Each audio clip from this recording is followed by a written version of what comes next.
So it's still all up to grabs. Don't believe everything you see in the opinion polls that it's catastrophe for Rishi, because actually people are still undecided. So what do you think? Do the Conservatives stand a chance in the next general election? Or if you won't vote Labour, but you won't go back to the Tories, who do you vote for? Let's now talk to political commentator Benedict Spence about this. Benedict, great to have you on the show. Happy New Year, my good man. I hope you had a good festive period. Do you think that actually the Red Wall could still vote Tory or not? I think there's every opportunity that it could vote Tory. I've never been sort of entirely set on the idea that it's all doom and gloom for the Tories, and the evidence for that is simply to look to what the Tories were polling at 2 years ago, and you can see that Boris Johnson was still riding high amongst the general public. There's no reason that if it can collapse that quickly, it can't be regained. Perhaps not as quickly as it collapsed, but it can still be regained. I think that a lot of people would like to believe in the Conservative Party. I think a lot of people still have not quite forgiven Labour, especially in these traditional Labour heartlands. I don't think that they've forgiven them for decades of decline and mismanagement and broken promises.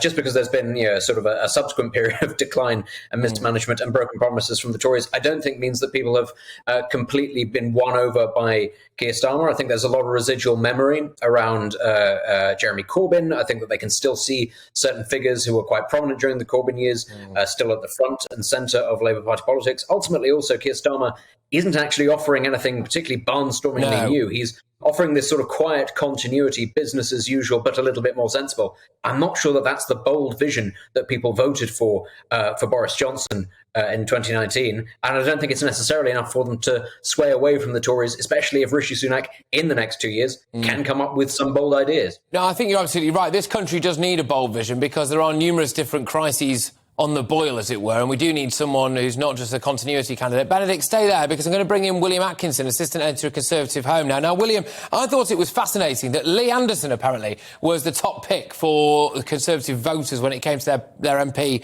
of the year, backbench MP of the year. Now, Lee Anderson, a very straight-talking chap who wants to sort out what's going on the channel. He is no nonsense, and that, to me, screams at what people actually want, and that is not on offer at the minute when it comes to wishy-washy Rishi and Keir Starmer, Captain Hindsight, is it?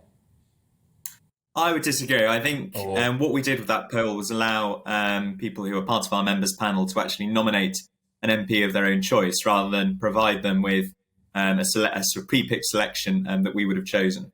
And out of that, many different candidates emerged as MPs that people had particularly liked over the previous year.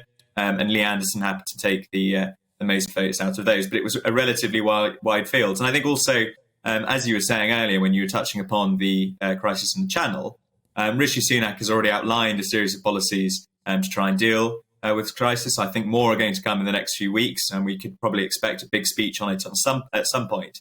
But the difference between, say, a backbencher like Lee Anderson is that he can make lots of very good headlines and win over many of our panel members by talking the talk. The problem is, in government, you actually have to walk the walk. And I think that is the thing that Rishi Sunak is struggling with at the moment. But I think from a personal perspective, he's got a much better chance of doing so than either Boris Johnson or Liz Truss did.